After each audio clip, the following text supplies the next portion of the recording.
Good morning বন্ধুরা, শুভ সকাল। সকালটা অনেকক্ষণ হয়েছে, এখন আমার 3 ছেলের এখনো মর্নিং হয়নি। আমার বড় ছেলে এইদিকে ঘুমাচ্ছে, আমার ওইদিকে 2 ছেলে ঘুমাচ্ছে। এই যে আমার বড় ছেলের এখনো মর্নিং হয়নি, আর এইদিকে আমার 2 সোনার এখনো মর্নিং হয়নি।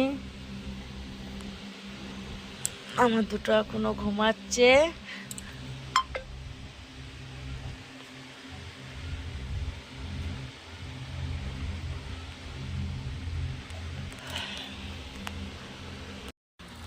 চলো কাজ বাগাই, আর সারাদিন কি করলাম না করলাম দেখতে থাকো।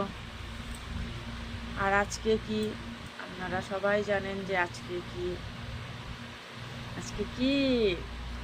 আজকে হচ্ছে মে মাসের 4 তারিখ। তার মানে আজকে কি, আর যাই হোক, ব্যাস আমরা হচ্ছি সাধারণ মানুষ, আমাদেরকে সাধারণভাবে থাকতে হবে, ব্যাস আমরা এইটুকুনিই চাই। কারোর সাথে আমাদের ঝুটঝামেলা নেই, বা সেই সব কোনো ব্যাপারও নেই। আমি চাইবো সবাই যেন সুস্থ থাকে, ভালো থাকে, আমরা যেন আমাদের মতো করে ভালো থাকি। আমরা সাধারণ মানুষ, আমরা যেন ভালো থাকি।